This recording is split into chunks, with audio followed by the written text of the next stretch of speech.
ನೀನು ಎಷ್ಟು ಹೇಳಿದ್ರು ನಾನು ನಂಬಲ್ಲ ಕಣೋ. ನನ್ನ ಮಗಳು ನಿನಗೆ ಮರಳಾಗ್ತಾಳೆ ಅಂದರೆ ನಾನು ನಂಬಲ್ಲ. ಅದರಲ್ಲೂ ನನ್ನ ಮಗಳಿಗೆ ನೀನು ಮುದ್ದು ಹೆಸರಿಟ್ಟರೆ ನನ್ನ ಮಗಳು ಉತ್ತರ ಕೊಡ್ತಾಳಾ ಏನು ಅಂದರು ರಾಮಕೃಷ್ಣ ಅವರು. ಉತ್ತರ ಕೊಡ್ತಾಳಾ ಅಂತ ಕೇಳ್ತಿದ್ದೀರಾ ಮಾವ? ಇವಾಗಲೇ ನಿಮಗೆ ತೋರಿಸ್ಲಾ? ಇವಾಗಲೇ ನಿಮಗೆ ತೋರಿಸ್ತೀನಿ. ನಾನು ಗಟ್ಟಿಯಾಗಿ ಕರೆಯೋ ಅಗತ್ಯನೇ ಇಲ್ಲ. ಜಸ್ಟ್ ಮೆಲ್ಲಗೆ ಪ್ರೀತಿಯಿಂದ ಕ್ಲೌಡಿ ಅಂದರೆ ಸಾಕು. ಅವಳು ನನ್ನ ಕಡೆ ಹೇಗೆ ನೋಡ್ತಾಳೆ ಅಂತ ನೋಡ್ತೀರಾ? ನೋ, ನಾನೇನು ನೋಡೋ ಅಗತ್ಯ ಇಲ್ಲ. ನನ್ನ ಮಗಳ ಮೇಲೆ ನನಗೆ ತುಂಬ ನಂಬಿಕೆ ಇದೆ. ನಿನ್ನನ್ನಂತೂ ನಂಬಲ್ಲ ಅಂದರು ರಾಮಕೃಷ್ಣ ಅಂಕಲ್. ಹಬ್ಬ ನಿಜಾನ ಮಾವ? ಅಂದ ಹಾಗೆ ನೀವು ನಂಬದಿದ್ರು ನನಗೇನು ನಷ್ಟ ಇಲ್ಲ. ಆದರೆ ಒಂದು ಸಲ ನನ್ನ ಹೆಂಡ್ತಿನ ಮುದ್ದು ಹೆಸರಿನಿಂದ ಕರೀಬೇಕಂತ ನನ್ನ ಮನಸ್ಸು ತವಕ ಪಡ್ತಿದೆ. ಇವಾಗಲೇ ಕರೀತೀನಿ ಅಂದ ತಕ್ಷಣ ರಾಮಕೃಷ್ಣ ಅವರು ಒಳಗೊಳಗೆ ಕುದಿದು ಹೋಗ್ತಾ ತಲೆ ತಿರುಗಿಸದೆಯೇ ಕಣ್ಣುಗಳು ಮಾತ್ರ ತಿರುಗಿಸಿ ನೋಡಿದ್ರು.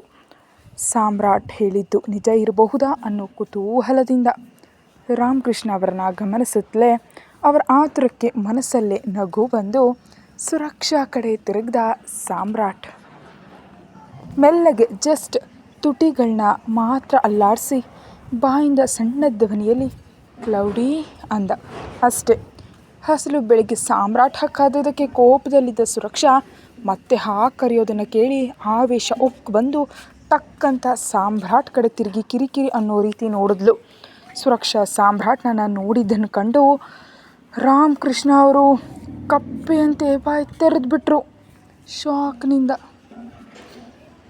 ರಾಮಕೃಷ್ಣ ಅವರು ಮುಖ ನೋಡಿ ಬರ್ತಿದ್ದ ನಗುವನ್ನು ತಡೆ ಹಿಡಿದು ಸುರಕ್ಷಾ ಕಡೆ ರೊಮ್ಯಾಂಟಿಕ್ ಆಗಿ ನೋಡಿ ತುಂಟಾಟದಿಂದ ಕಣ್ಣು ಹೊಡೆದ ಸಾಮ್ರಾಟ್. ಆ ಏಟಿಗೆ ಅಪ್ಪ ಮಗಳು ಇಬ್ಬರು ಕೋಪದಿಂದ ಕ್ಲೀನ್ ಬೌಟ್ ಆಗಿ ಹೋದರು. ಅವರಿಬ್ಬರ ಮುಖಾಭಾವ ಕಂಡು ನಗತ್ಲೆ ಸೋಫಾದಿಂದ ಎದ್ದು ಮೈ ಮುರಿಯುತ್ತಾ ಸುರಕ್ಷಾ ಮುಂದೆ ಹೋಗಿ ಕ್ಲೌಡಿ ಬೇಬಿ ಬನ್ನಿ ಟಿಫಿನ್ ಮಾಡೋಣ ಅಂದ ಆಕೆಗೆ ಮಾತ್ರ ಕೇಳಿಸುವಂತೆ. ಸಾಮ್ರಾಟ್ ವರ್ತನೆಗೆ ಸುರಕ್ಷಾಳಿಗೆ ಮೈ ಹುರಿದು ಹೋಗ್ತಿತ್ತು. ಗಟ್ಟಿಯಾಗಿ ಅವನನ್ನು ಬೈಬೇಕು ಅಂದ್ಕೊಂಡ್ಳು. ಆದರೆ ಅಲ್ಲಿ ಶ್ರೀನಿವಾಸ್ ಅವರು ಇರೋದನ್ನು ನೋಡಿ ಸಾಮ್ರಾಟ್ನನ್ನು ಸುಟ್ಟು ಹಾಕುವಂತೆ ನೋಡ್ತಾ ರೂಮಿಗೆ ಹೋದ್ಲು. ಸುರಕ್ಷಾ ಹಿಂದೆ ಸಾಮ್ರಾಟ್ ಕೂಡ ಹೋಗ್ತಾ ರಾಮಕೃಷ್ಣ ಅವರಿದ್ದ ಜಾಗದ ಹತ್ರ ಬರ್ತಾ ಇದ್ದಂತೆ ಇನ್ನು ಬಾಯಿ ತೆರ್ಕೊಂಡೇ ನೋಡ್ತಿದ್ದ ರಾಮಕೃಷ್ಣ ಅವರ ಹತ್ರ ಹೋಗಿ ಅವರ ಕಿವಿಯಲ್ಲಿ ಮೆಲ್ಲಗೆ ಬಾಯಿ ಮುಚ್ಚಿ ಮಾವ, ನೊಣಗಳು ಒಳಗೆ ಹೋಗಬಹುದು ಅಂದ ನಗ್ತಾ. ಸಾಮ್ರಾಟ್ನ ಮಾತಿಗೆ ಮೈ ಉರಿದು ಹಲ್ಲು ಕಡಿತಾ ಲೇ ನಿನ್ನ ಅಂತಿದ್ದಂತೆ ನಿಮ್ಮ ಜೊತೆ ಆಮೇಲೆ ಮಾತಾಡ್ತೀನಿ ಮಾವ, ನನ್ನ ಕ್ಲೌಡಿ ಕರೀತಿದ್ದಾಳೆ.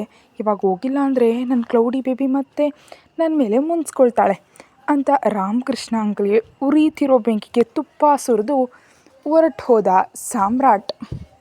ರೂಮಿನೊಳಗೆ ಹೋಗೋವರೆಗೂ ಸಾಮ್ರಾಟ್ನನ್ನೇ ನೋಡ್ತಾ ಹಲ್ಲು ಕಡಿತಿದ್ದ ರಾಮಕೃಷ್ಣ ಅವರ ಕಣ್ಣು ಮುಂದೆಯೇ ಬೇಕಂತಲೇ ಬಾಗಿಲು ಹಾಕ್ತಾ ಸಾಮ್ರಾಟ್ ಬಾಗಿಲು ಹಾಕ್ತಾ ಇದ್ದಂತೆ ಇನ್ನೂ ಕೋಪ ತಡೆಯೋದಕ್ಕಾಗದೆ ವೇಗವಾಗಿ ಅವರ ರೂಮಿನ ಹತ್ರ ಹೋಗೋಣ ಅಂತ ಅಂದ್ಕೊಂಡು ಸೋಫಾದಿಂದ ಏಳ್ತಿದ್ದಂಥ ರಾಮಕೃಷ್ಣ ಅವ್ರ ಕಾಲುಗಳಿಗೆ ಬ್ರೇಕ್ ಹಾಕಿದ್ರು ಶ್ರೀನಿವಾಸ್ ಅವರು.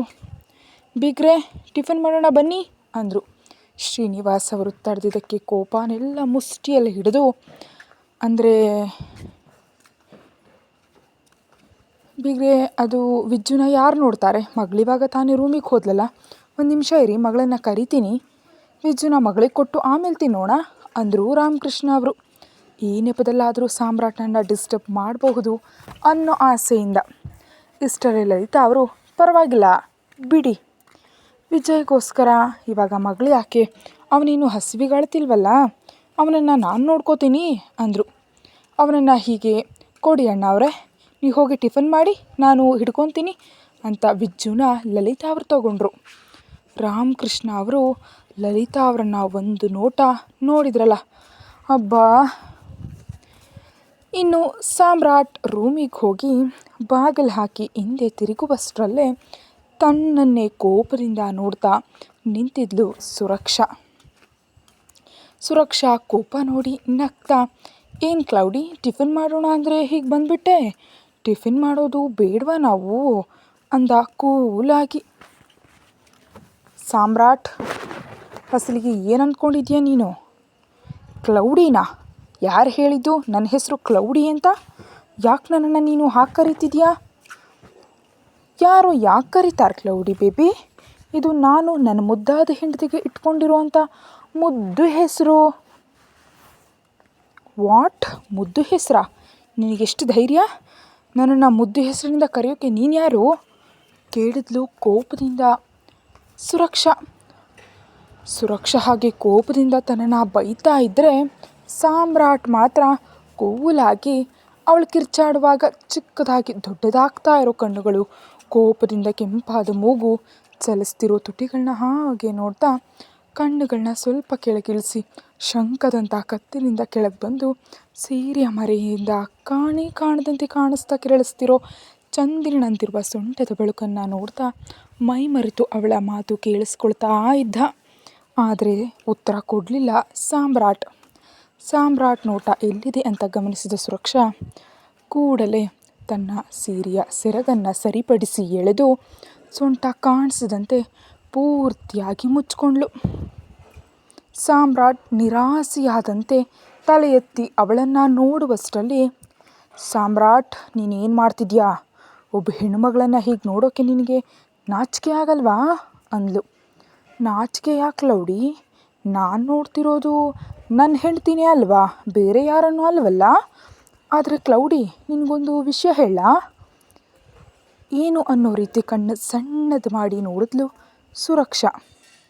ಅದೇ ಹೇಳಿದ ಮೇಲೆ ಮತ್ತೆ ನನ್ನ ಬೈಬಾರ್ದು ಅಂದ್ಕೊಂಡು ಅವಳ ಉಸಿರು ತನಗೆ ತಗಲುವಷ್ಟು ಹತ್ರಕ್ಕೆ ಬಂದು, ನಮ್ಮ ವಿಜ್ಜು ಮಗನನ್ನು ಹೆತ್ತರೂ ಕೂಡ ನಿನ್ನ ಫಿಸಿಕಲ್ ಅಂತಂದರೆ ದೈಹಿಕ ಆಕಾರದಲ್ಲಿ ಸ್ವಲ್ಪನೂ ಬದಲಾವಣೆ ಬಂದಿಲ್ಲ ಅಂದರೆ ನಂಬ್ತೀಯಾ?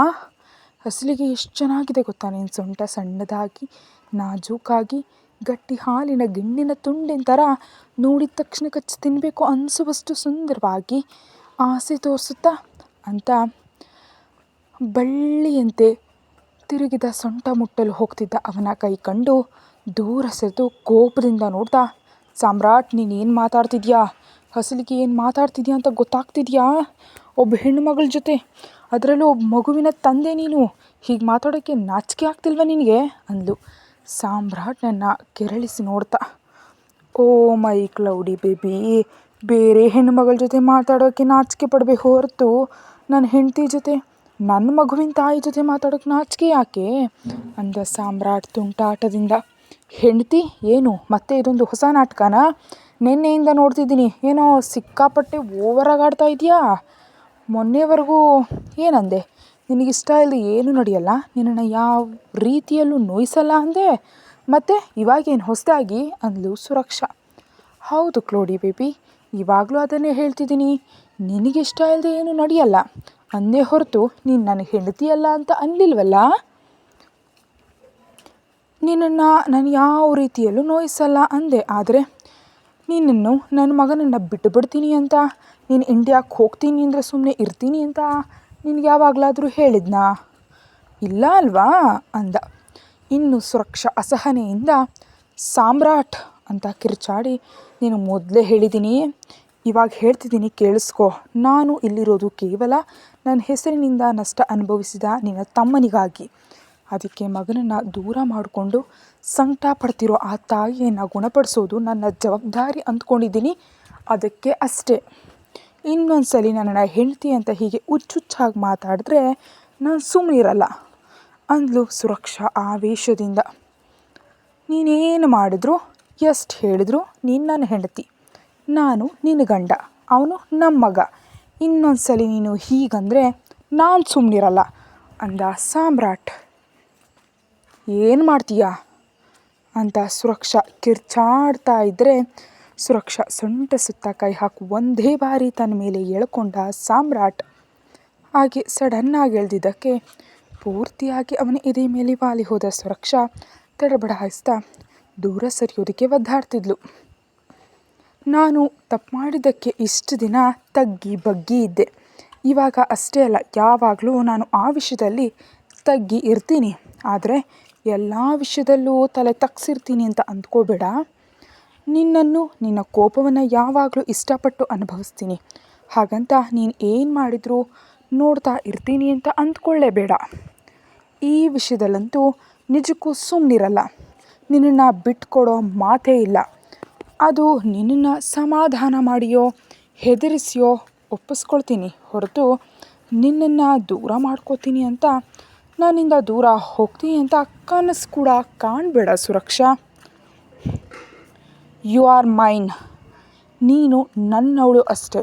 ಓಕೆ, ಮತ್ತೆ ಹೇಳ್ತಿದ್ದೀನಿ, ನೀನು ಕೇವಲ ನನ್ನವಳೇ. ನೀನು ನನ್ನಿಂದ ತಪ್ಪಿಸ್ಕೊಂಡು ಎಲ್ಲಿಗೂ ಹೋಗೋಕ್ಕಾಗಲ್ಲ ಅಂತ ಅವಳು ಕಣ್ಣಲ್ಲಿ ಕಣ್ಣಿಟ್ಟು ನೋಡ್ತಾ ಮುಖವನ್ನು ತುಂಬ ಹತ್ತಿರಕ್ಕೆ ತಂದು ತುಟಿಗಳನ್ನ ಕೆನ್ನೆಗೆ ಆನಿಸಿ ಹೇಳ್ದ. ಅಂದಹಾಗೆ, ಈ ಸೀರೆಯಲ್ಲಿ ನೀನು ಸೂಪರ್ ಆಗಿದೆಯಾ ಗೊತ್ತಾ ಅಂತ ಕಿವಿ ಹತ್ತಿರ ಮಾತಾಡ್ತಾ ಇದ್ದರೆ ಅವನ ಬಿಸಿ ಉಸಿರು ಅವಳ ಕುತ್ತಿಗೆಗೆ ತಗಲಿ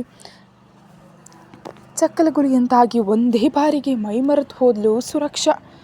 ಕಣ್ಣು ಮುಚ್ಕೊಂಡಿದ್ದ ಅವಳ ಕಿವಿಯ ತುದಿಗೆ ಸಣ್ಣ ಮುತ್ತು ನೀಡಿ ಆಗ್ಲಿಂದ ಆಸೆ ತೋರಿಸ್ತಿದ್ದ ಸೊಂಟದ ಬೆಳಕನ್ನು ನಾಜೂಕಾಗಿ ಹಿಡಿದು ಸವರ್ತಾ I love you my cloudy ಅಂದ. ಸಾಮ್ರಾಟ್ ಹೇಳಿದ ಮಾತಿಗೆ ಅಷ್ಟರವರೆಗೆ ಇದ್ದ ಮೈಮರೆವು ಮಾಯವಾಗಲು ತಕ್ಷಣ ಅವನಿಂದ ದೂರ ಸರಿಯಲು ಪ್ರಯತ್ನಿಸಿದ್ಲು. ಸಾಮ್ರಾಟ್ ಹಿಡಿತದಿಂದ ಅದು ಸಾಧ್ಯವಾಗದೆ ಅಸಹನೆಯಿಂದ ಅವನನ್ನು ನೋಡಿ ಕೋಪದಿಂದ ಕೈ ಎತ್ತಿದ್ಲು ಹೊಡೆಯಲು. ಸಾಮ್ರಾಟ್ ಕೂಡಲೇ ಆ ಕೈಯನ್ನು ಹಾಗೆ ಹಿಡಿದು ಸುರಕ್ಷಾ ಎತ್ತಿದ ಕೈಯನ್ನು ಅವನ ತುಟಿಗಳ ಮೇಲಿಟ್ಟುಕೊಂಡು ಐ ಲವ್ ಯು ಕ್ಲೌಡಿ ಅಂದ. ಮತ್ತೆ ಶಟ್ ಅಪ್ ಸಾಮ್ರಾಟ್, ಸಾಕು ಮುಚ್ಚು ಬಾಯ್. ಏನು ಲವ್ವಾ, ಇದೆಲ್ಲಿಂದ ಬಂತು? ಹೀಗೆ ಎಷ್ಟು ನಾಟಕ ಆಡ್ತೀಯಾ? ಮೊದಲು ಹಾಗೇ ಅಂದೆ, ಆಮೇಲೆ ಹಠ ಅಂದೆ, ತಪ್ಪು ತಿಳಿದು ಪಶ್ಚಾತ್ತಾಪ ಅಂದೆ, ಆಮೇಲೆ ಜವಾಬ್ದಾರಿ ಅಂದೆ, ಆಮೇಲೆ ಸಂಬಂಧ ಅಂದೆ, ಇವಾಗ ಪ್ರೀತಿ ಅಂತಿದೆಯಾ? ಇನ್ನು ಎಷ್ಟು ನಾಟಕ ಆಡ್ತೀಯಾ ಸಾಮ್ರಾಟ್? ಒಬ್ಬ ಹೆಣ್ಣಿನ ಶರೀರಕ್ಕಾಗಿ ನೀನು ಮಾಡಿದ ತಪ್ಪುಗಳನ್ನೆಲ್ಲ ಮುಚ್ಚಾಕೋದಕ್ಕೆ ತುಂಬ ಚೆನ್ನಾಗಿ ಉತ್ತರ ಹೇಳ್ತಿದ್ಯಾ. ಆದರೆ ನೀನು ಹೇಳೋ ಉತ್ತರಗಳು ಯಾವುವು ನೀನು ಮಾಡಿದ ತಪ್ಪಿಗೆ ಸಮಾನ ಆಗಲ್ಲ. ನನ್ನ ಮನಸ್ಸಿನಲ್ಲಿ, ಜೀವನದಲ್ಲಿ ನಿನಗೆ ಯಾವಾಗಲೂ ಜಾಗ ಸಿಗಲ್ಲ. ಬಿಡು ನನ್ನನ್ನು ಅಂದ್ಲು ಕೋಪದಿಂದ. ಆದರೆ ಸಾಮ್ರಾಟ್ ಮಾತ್ರ ಸುರಕ್ಷಾ ಕೋಪವನ್ನು ನಗ್ತಾ ನೋಡ್ತಾ, ನೀನು ಇವಾಗ ಅಂದಿದೆಯಲ್ಲ, ನಾನು ನಿನಗೆ ಹೇಳಿದ್ದು ಯಾವುದು ಸುಳ್ಳಲ್ಲ ಕ್ಲೌಡಿ, ಅದರಲ್ಲಿ ಪ್ರತಿಯೊಂದು ನಿಜ. ಆದರೆ ಕೊನೆಯಲ್ಲಂದ್ಯಲ್ಲ, ಅದು ಮಾತ್ರ ಸುಳ್ಳು. ಮೊದಲು ಹಾಗೆ ಅಂದೆ ಅಲ್ವಾ, ಅದು ನನ್ನ ತಮ್ಮ ನಿನ್ನಿಂದ ಮೋಸ ಹೋದ ಅನ್ನೋ ಕೋಪದಿಂದ. ಆಮೇಲೆ ಹಠ ಅಂದ್ಯಲ್ಲ, ನಮ್ಮ ಕುಟುಂಬ ಇಷ್ಟು ನರಕ ಅನುಭವಿಸುವಂತೆ ಮಾಡಿದ್ಯಾ ಅನ್ನೋ ಅಳುಕಿನಲ್ಲಿ ನಿನಗೂ ಆ ನರಕ ಅಂದರೆ ಏನು ಅಂತ ತೋರಿಸ್ಬೇಕು ಅನ್ನೋ ಹಠ. ಆಮೇಲೆ ಪಶ್ಚಾತ್ತಾಪ ಅಂದೆ ಅಲ್ವಾ, ಅದು ಯಾವ ತಪ್ಪು ಮಾಡೋದು ನಿನ್ನನ್ನು ನನ್ನ ಆತುರದ ನಿರ್ಧಾರದಿಂದ ಅನಾವಶ್ಯಕವಾಗಿ ನಿನ್ನ ಜೀವನವನ್ನು ನನ್ನ ಕೈಗೆ ತಗೊಂಡಲ್ಲ ಅಂತ ಪಶ್ಚಾತ್ತಾಪ. ಆಮೇಲೆ ಜವಾಬ್ದಾರಿ ಅಂದೆ ಅಲ್ವಾ, ನನ್ನಿಂದ ಹಾಳಾದ ಜೀವನವನ್ನು ನಾನೇ ಸರಿಪಡಿಸೋದು ಜವಾಬ್ದಾರಿ ಅಂತ ಅಂದುಕೊಂಡೆ ನಾನು. ಸಂಬಂಧ ಅಂದೆ, ನಾನು ಮಾಡಿದ ತಪ್ಪನ್ನು ಸರಿಪಡಿಸ್ಕೊಂಡು ಜವಾಬ್ದಾರಿಯನ್ನು ಸಂಬಂಧವಾಗಿ ಬದಲಾಯಿಸ್ಕೊಳ್ಬೇಕು ಅಂದ್ಕೊಂಡೆ. ಇವಾಗ ಪ್ರೀತಿ ಅಂದೆಯಲ್ಲ, ಸಂಬಂಧವನ್ನು ಶಾಶ್ವತವಾಗಿ ಕಾಪಾಡಿಕೊಳ್ಳಲು ಇಬ್ಬರ ಮಧ್ಯೆ ಇರಬೇಕಾಗಿರೋದು ಕೇವಲ ಪ್ರೀತಿ ಮಾತ್ರ. ಅದನ್ನು ನಾನು ತಿಳ್ಕೊಂಡೆ. ಇನ್ನು ಕೊನೆಯದಾಗ ಅಂದ್ಯಲ್ಲ, ಹೆಣ್ಣಿನ ಶರೀರಕ್ಕಾಗಿ ಅಂತ, ಅದು ಮಾತ್ರ ನಿಜ ಅಲ್ಲ. ಯಾಕಂದರೆ ನಾನೆಂದು ನಿನ್ನ ಶರೀರ ನೋಡಿ ಮೋಹ ಪಡಲಿಲ್ಲ. ಅಸಲಿಗೆ ನಾನು ನಿನ್ನೆ ಮೊನ್ನೆವರೆಗೂ ಕೂಡ ನಿನ್ನ ಶರೀರ ನೋಡಿ ಇಷ್ಟಪಡಲಿಲ್ಲ. ನಾನು ನಿನ್ನ ಅಂದ ನೋಡಿ ಆಸೆಪಟ್ಟು ನಿನ್ನ ಹಿಂದೆ ಬರಲಿಲ್ಲ. ಹಾಗೆ ಆಸೆಪಟ್ಟು ನಿನ್ನ ಜೀವನಕ್ಕೆ ಬರಲಿಲ್ಲ. ನಾನು ತಪ್ಪು ಮಾಡಿದರೂ ಕೂಡ ನಿರ್ಭಯವಾಗಿ ಒಪ್ಕೊಳ್ತಿದ್ದೀನಿ. ಆ ತಪ್ಪಿಗೆ ಶಿಕ್ಷೆ ಕೂಡ ಅನುಭವಿಸೋದಕ್ಕೆ ಸಿದ್ಧವಾಗಿದ್ದೀನಿ. ನಾನು ನಿನ್ನ ಬಗ್ಗೆ ಇಷ್ಟು ದಾರುಣವಾಗಿ ನಡ್ಕೊಂಡ್ರೂ ಕೂಡ ನಮ್ಮ ಅಮ್ಮನ ಆರೋಗ್ಯದ ಜವಾಬ್ದಾರಿ ನೀನು ತಗೊಂಡ್ಯಲ್ಲ, ಆ ಒಳ್ಳೆ ಮನಸ್ಸು ನೋಡಿ ನಿನ್ನ ಪ್ರೀತಿಸ್ತಾ ಇದ್ದೀನಿ ಇವಾಗ. ಅದಕ್ಕೆ ನಿನ್ನನ್ನು ಯಾವಾಗಲೂ ಬಿಡಬಾರ್ದು ಅಂತ ನಿರ್ಧಾರ ತಗೊಂಡಿದ್ದೀನಿ. ಬಿಡೋದೂ ಇಲ್ಲ, ಇದು ಸೀರಿಯಸ್. ಹಾಗೆ ಬಾಗಿಲಿಗೆ ಹೊರಕೊಂಡು ಸಾಮ್ರಾಟ್ ಕೈಯಲ್ಲಿದ್ದ ಸುರಕ್ಷಾ ಬೆರಳುಗಳ ಜೊತೆ ಆಟವಾಡುತ್ತಾ, ಅದನ್ನೇ ಮ್ಯಾಟರ್. ಇವಾಗ ಅರ್ಥ ಆಯ್ತಲ್ಲ ಕ್ಲೌಡಿ ಬೇಬಿ? ಇನ್ನು ಇವಾಗ ನಾನು ಹೇಳೋದೇನೆಂದರೆ, ನಾನಂತೂ ಇನ್ನು ಮುಂದಂತೂ ಈ ಕೈಯಂತೂ ಯಾವತ್ತೂ ಬಿಡಲ್ವಂತೆ. ಗಾಟ್ ಇಟ್ ಕ್ಲೌಡಿ ಅಂದ ಕೆನ್ನೆ ಮೇಲೆ ಮುತ್ತು ಕೊಡ್ತಾ. ಸುರಕ್ಷಾ ಕೋಪದಿಂದ ಅಂತ ಕಿರ್ಚಾಡ್ತಾ ಬಿಡು ನನ್ನ ಅಂತ ಬಿಡಿಸ್ಕೊಂಡು, ಅದನ್ನು ನೋಡ್ತೀನಿ ನಿನ್ನನ್ನು ಹೇಗೆ ಬಿಡಲ್ಲ ಅಂತ. ನೀನು ಮಾಡಿದ ತಪ್ಪನ್ನು ನಿಮ್ಮ ಅಪ್ಪ ಅಮ್ಮನ ಮುಂದೆ ಬಯಲು ಮಾಡಿ ಅವರ ಕೈಯಲ್ಲೇ ನಿನ್ನನ್ನು ಛೀ ಅನಿಸಿ ನಾನು ಇಲ್ಲಿಂದ ಹೋಗದಿದ್ದರೆ ನನ್ನ ಹೆಸರು ಸುರಕ್ಷಾನೇ ಅಲ್ಲ ಅಂದ್ಲು. ಸಾಮ್ರಾಟ್ ಮುತ್ತು ಕೊಟ್ಟು ಕೆನ್ನಿಯನ್ನು ಗಟ್ಟಿಯಾಗಿ ಉಚ್ಕೊಳ್ತಾ, ಅದಕ್ಕೆ ಅಲ್ವ ಬೇಬಿ ನಾನು ನಿನಗೆ ಕ್ಲೌಡಿ ಬೇಬಿ ಅಂತ ಹೊಸ ಹೆಸರು ಇಟ್ಟಿದ್ದು. ಅದು ನಾವು ನಮ್ಮ ಪರ್ಸ್ನಲ್ ರೂಮ್ನಲ್ಲಿದ್ದಾಗ ಕರೆಯೋ ಹೆಸರು ಅಲ್ವಾ. ಹಾಗಾದರೆ ಅಂತ ಯೋಚಿಸಿ ಒಂದು ಕೆಲಸ ಮಾಡೋಣ, ಈ 2 ಬೆರಳುಗಳಲ್ಲಿ ಒಂದು ಬೆರಳು ಹಿಡ್ಕೋ ಕ್ಲೌಡಿ ಅಂದ. 2 ಬೆರಳುಗಳನ್ನು ಸುರಕ್ಷಾ ಮುಂದೆ ಚಾಚಿಸ್ದ. ಸುರಕ್ಷಾ ಸಾಮ್ರಾಟ್ನನ್ನು ವಿಚಿತ್ರವಾಗಿ ನೋಡ್ತಾ, ಮತ್ತಿದೇನು ಅಂದ್ಲು. ನೀನು ಮೊದಲು ಹಿಡ್ಕೋ ಕ್ಲೌಡಿ ಹೇಳ್ತೀನಿ ಅಂದ. ಮೊದಲು ನೀನು ಹೇಳು ಅಂದ್ಲು ಸುರಕ್ಷಾ ಕೋಪದಿಂದ. ಯಪ್ಪ ಮಹಾ ಆಟದವಳು ನೀನು ಅಂತ. ತಪ್ಪಲ್ವಲ್ಲ, ಇಷ್ಟು ಆಟದವಳಾದರೂ ನಾನು ಕ್ಲೌಡಿ ಬೇಬಿ ಅಲ್ವಾ, ಸುಮ್ಮನಿರೋದಕ್ಕಾಗತ್ತಾ ಅಂತ. ನೀನು ಅಂದಿಯಲ್ಲ ಕ್ಲೌಡಿ ನಿನ್ನ ಹೆಸರು ಬದಲಾಯಿಸ್ಕೊಳ್ತೀನಿ ಅಂತ, ಅದಕ್ಕೆ ನಿನಗಾಗಿ 2 ಹೆಸರು ಯೋಚನೆ ಮಾಡ್ತಿದ್ದೀನಿ. ನೀನು ಈ 2 ಬೆರಳುಗಳಲ್ಲಿ ಯಾವುದಾದ್ರೂ ಒಂದು ಬೆರಳನ್ನು ಟಚ್ ಮಾಡಿದೆ ಅಂದ್ಕೋ, ಇನ್ನು ಮುಂದೆ ನಿನ್ನ ಹೆಸರನ್ನು ಅದೇ ಅಂತ ನಿನ್ನ ID ಪ್ರೂಫ್ಸ್ನಲ್ಲಿ ಬರೆಸ್ಬಿಡ್ತೀನಿ ಅಂದ. ID ಪ್ರೂಫ್ಸಾ? ಅವ್ಯಾಕೆ ಅಂದ ಹಾಗೆ? ಆಲ್ರೆಡಿ ನನಗೆ ಎಲ್ಲ ID ಪ್ರೂಫ್ ನನ್ನ ಒರಿಜಿನಲ್ ಹೆಸರಲ್ಲೇ ಇದೆ ಅಂದ್ಲು ಸೊಕ್ಕಿನಿಂದ. ಇವೆ, ಆದರೆ ಎಲ್ಲಿ? ಇಂಡಿಯಾದಲ್ಲಿ. ನಾವು ಅಮೇರಿಕಾದಲ್ಲಿರುವಾಗ ಪ್ರೂಫ್ಸ್ ಇಂಡಿಯಾದಲ್ಲಿದ್ದರೆ ಏನು ಲಾಭ ಕ್ಲೌಡಿ, ಅದಕ್ಕೆ ಅಂತ ಸಾಮ್ರಾಟ್ ಹಿಡ್ಕೊಂಡಿದ್ದ 2 ಬೆರಳುಗಳಿಂದ ಸುರಕ್ಷಾ ಮುಖದ ಮೇಲೆ ಗೀರುತ್ತಾ, ಹಣೆ ಮೇಲೆ ಸ್ಟಾರ್ಟ್ ಆದ ಬೆರಳುಗಳು ನಮ್ಮ ಮಗನ ಬರ್ತ್ ಸರ್ಟಿಫಿಕೇಟ್ಗಾಗಿ, ಆ ಬೆರಳುಗಳನ್ನು ಮೂಗಿನ ಮೇಲೆ ತರ್ತಾ ನಮ್ಮ ಮ್ಯಾರೇಜ್ ಸರ್ಟಿಫಿಕೇಟ್ಗಾಗಿ, ಮೂಗಿನ ಮೇಲಿಂದ ಮೆಲ್ಲಗೆ ಬೆರಳುಗಳನ್ನ ತುಟಿಗಳ ಮೇಲೆ ತಂದು ಇನ್ನು ನಿನಗೂ ಕೂಡ ಗ್ರೀನ್ ಕಾರ್ಡ್ಗಾಗಿ ಅನ್ನುತ್ತಾ ತೊಂಡೆ ಹಣ್ಣಿನಂತೆ ಕೆಂಪಗಿದ್ದ ಕೆಳತುಟಿಯನ್ನು ಹಿಡಿದು ಎಳೆಯುತ್ತಾ, ಇವೆಲ್ಲ ಬೇಕಂದರೆ ಪ್ರೂಫ್ಸ್ನಲ್ಲಿ ನಿನ್ನ ಹೆಸರು ಬೇಕಲ್ಲ, ಅದಕ್ಕೆ ಮೊದಲು ಬೆರಳು ಹಿಡ್ಕೋ ಕ್ಲೌಡಿ ಅಂದ ಸಾಮ್ರಾಟ್. ಸುರಕ್ಷಾ ಕೋಪದಿಂದ ಸಾಮ್ರಾಟ್ ಬೆರಳು ಇನ್ನು ಕೆಳಗೆ ಹೋಗ್ತಾ ಇದ್ದರೆ ಒಂದು ಬೆರಳನ್ನು ಕಚಕ್ಕಂತ ಕಚ್ಚಿಬಿಟ್ಲು. ಅಂತ ಬೆರಳನ್ನು ನೋಡಿಕೊಂಡು, ಟೂ ಗುಡ್ ಕ್ಲೌಡಿ, ನಾನಿದೇ ಹೆಸರು ಅಂದ್ಕೊಂಡಿದ್ದೆ, ನಿನಗೂ ಅದೇ ಇಷ್ಟ ಆಯಿತು. ನೋಡಿದ್ಯಾ ನಮ್ಮಿಬ್ಬರ ಅಭಿಪ್ರಾಯ ಒಂದೇ ಅಂದ ನಗ್ತ. ವಾಟ್, ನಾನು ಹೆಸರು ಹೇಳಿದ್ನಾ? ಯಾವಾಗ ಅಂದ್ಲು. ಯಾವಾಗ ಅಂದ್ಯಾ ಕ್ಲೌಡಿ? ಇವಾಗಲೇ ಅಲ್ವಾ ನನ್ನ ಬೆರಳು ಕಚ್ಚಿ ಮರಿ ಹೇಳಿದ್ದು ಮಿಸ್ಸಸ್ ಸುರಕ್ಷಾ ಸಾಮ್ರಾಟ್ ಅಂದ ಕಣ್ಣು ಹೊಡಿತ. ಸಾಮ್ರಾಟ್ ವೇಷಗಳನ್ನು ನೋಡ್ತಿದ್ರೆ ಸುರಕ್ಷಾಗೆ ಬರ್ತಿರೋ ಕೋಪಕ್ಕೆ ಇವಾಗಲೇ ಸಾಮ್ರಾಟ್ನ ಕೊಂದು ಹಾಕಬೇಕು ಅನ್ನುವಷ್ಟು ಮುಷ್ಟಿ ಬಿಗಿದು ಒಂದ್ಸಲಿ ಗಟ್ಟಿಯಾಗಿ ಕಣ್ಣು ಮುಚ್ಕೊಂಡು ಕೋಪವನ್ನು ಹತೋಟಿಗೆ ತರ್ತಾ ಅಂತ ಉಸಿರು ಬಿಡ್ತಾ, ಕಣ್ಣು ಬಿಡದೆಯೇ ಸಾಮ್ರಾಟ್ ಬಿಡು ಅಂದ್ಲು ಆದಷ್ಟು ಮೆಲ್ಲಗೆ. ಸಾಮ್ರಾಟ್ ಮುಚ್ಚಿದ ಕಣ್ಣುಗಳ ಮೇಲೆ ಮುತ್ತು ನೀಡಿ ಅವಳನ್ನು ಬಿಡ್ತಾ, ಓಕೆ ಕ್ಲೌಡಿ ಕೂಲ್, ಇವತ್ತಿಗೆ ಈ ಟ್ರಯಲ್ಸ್ ಸಾಕ್ಬಿಡು, ಒಂದೇ ದಿನ ಎಲ್ಲವನ್ನ ತೋರಿಸಿದ್ರೆ ತಡ್ಕೊಳಕ್ಕಾಗಲ್ಲ, ನಡಿ ಹೋಗಿ ಟಿಫನ್ ಮಾಡೋಣ ಅಂದ. ಸಾಮ್ರಾಟ್ ಬಿಡ್ತಿದ್ದಂತೆ ಕೋಪದಿಂದ ಅವನನ್ನು ನೋಡ್ತಾ ಬಾಗಿಲು ತೆರೀತಿದ್ದ ಸುರಕ್ಷಾಳನ್ನು ನೋಡಿ, ಕ್ಲೌಡಿ ಈ ಪಾರ್ಟ್ ಮಾತ್ರ ನನ್ನ ಸಿಕ್ಕಾಪಟ್ಟೆ ಕೆರಳಿಸುತ್ತೆ ಅಂದ ಗಂಭೀರ ಧ್ವನಿಯಲ್ಲಿ. ಸಾಮ್ರಾಟ್ ಮಾತಿಗೆ ಛೀ ಅನ್ನುವಂತೆ ನೋಡಿ ಅಲ್ಲಿಂದ ಹೊರಟು ಹೋದ್ಲು ಸುರಕ್ಷಾ. ಸಾಮ್ರಾಟ್ ಕೂಡ ರೂಮ್ನಿಂದ ಹೊರಗೆ ಬರ್ತಿದ್ರೆ ರಾಮಕೃಷ್ಣ ಅವ್ರು ಮಾತ್ರ ಟಿಫನ್ ಕೂಡ ಸರಿಯಾಗಿ ಮಾಡದೆ ಸಾಮ್ರಾಟ್ ಅವ್ರ ರೂಮಿನ ಕಡೆಯೇ ನೋಡ್ತಿದ್ರು, ಯಾವಾಗ ಸಾಮ್ರಾಟ್ ಹೊರಗೆ ಬರ್ತಾನೋ ಅಂತ. ಸಾಮ್ರಾಟ್ ರೂಮ್ನಿಂದ ಹೆಜ್ಜೆ ಹೊರಗೆ ಇಡ್ತಿದ್ದಂತೆ ರಾಮಕೃಷ್ಣ ಅವ್ರನ್ನ ನೋಡಿ ಅವ್ರ ಕಣ್ಣಲ್ಲಿ ಕಾಣಿಸ್ತಾ ಇರೋ ಆತಂಕಕ್ಕೆ ಆತುರಕ್ಕೆ ಮತ್ತಷ್ಟು ತುಪ್ಪ ಸುರಿಬೇಕು ಅಂತ ಫಿಕ್ಸ್ ಆದ ಸಾಮ್ರಾಟ್. ಬೇಕಂತಲೇ ಸುಕ್ಕಾದ ಶರ್ಟ್ ಕಾಲರ್ ಸರಿಯಾಗಿ ಮಾಡಿಕೊಳ್ತಾ ಮೆಸ್ಸಿಯಾಗಿ ಇರದ ಕೂದಲನ್ನು ಕೆದಕಿ ಬೆರಳುಗಳಿಂದ ಸೆಟ್ ಮಾಡ್ಕೊಳ್ತಾ ಹೊರಗೆ ಬಂದ ಸಾಮ್ರಾಟ್. ಸಾಮ್ರಾಟ್ನ ಕಿರಿಕಿರಿ ಅನ್ನೋ ರೀತಿ ನೋಡ್ತಿದ್ದ ರಾಮಕೃಷ್ಣ ಅವರನ್ನ ಆ ಕೋಪನೆಲ್ಲ ತಿಂತಿರೋ ಇಡ್ಲಿ ಮೇಲೆ ತೋರಿಸ್ತಾ, ಮೆತ್ತಗಿನ ಇಡ್ಲಿ ಕಚ್ಚಬೇಕಿರೋ ಜಾಗದಲ್ಲಿ ನಾಲಿಗೆಯನ್ನೇ ಕಚ್ಕೊಂಡ್ರು ಪಾಪ. ಸುರಕ್ಷಾ ನೇರವಾಗಿ ಕಿಚನ್ಗೆ ಹೋಗಿ ಬೌಲ್ಸ್ಗಳನ್ನು ತಂದು ಡೈನಿಂಗ್ ಟೇಬಲ್ ಮೇಲೆ ಇಡ್ತಾ ಹಿಂದೆ ಬಂದ ಸಾಮ್ರಾಟ್ನನ್ನು ನೋಡಿ, ಸಾಮ್ರಾಟ್ ಕೂತ್ಕೋ, ನಿನಗೆ ಟಿಫನ್ ಹಾಕ್ತೀನಿ ಅಂದ್ಲು ಸಾಫ್ಟಾಗಿ. ಮಗಳು ಅಷ್ಟು ಸಾಫ್ಟಾಗಿ ಕರೆದು ಟಿಫನ್ ಬಡಿಸ್ತೀನಿ ಅಂದ ತಕ್ಷಣ ರಾಮಕೃಷ್ಣ ಅವರು ಶಾಕ್ನಿಂದ ಪಾಪ ನಾಲಿಗೆ ಮೇಲೆ ರಕ್ತ ಬರ್ತಿರೋದನ್ನು ಮರೆತು ಕಣ್ಣು ದೊಡ್ಡದು ಮಾಡಿಕೊಂಡು ನೋಡ್ತಾ ಇದ್ದರೆ, ಸಾಮ್ರಾಟ್ ಕೂಡ ಕೂಲಾಗಿ ನಗ್ತಾ, ನೀನು ಕೂಡ ಕೂತ್ಕೋ ಸುರಕ್ಷಾ, ಇಬ್ಬರು ಸೇರಿ ತಿನ್ನೋಣ ಅಂದ. ಸರಿ ಸಾಮ್ರಾಟ್ ಅಂತ ಅವನಿಗೆ ಬಡಿಸಿ ತಾನು ಕೂತ್ಲು. ಸುರಕ್ಷಾ ಕೂಡ ಬಡಿಸ್ಕೊಳ್ಳುವವರೆಗೂ ಕಾದ ಸಾಮ್ರಾಟ್ ಅವಳು ಕೂಡ ಕೂತ ಮೇಲೆ ಇಡ್ಲಿಯನ್ನು ಸಣ್ಣದಾಗಿ ಮುರಿದು ಚಟ್ನಿಯಲ್ಲಿ ಅದ್ದಿ ಬಾಯಿಗಿಟ್ಕೊಂಡ.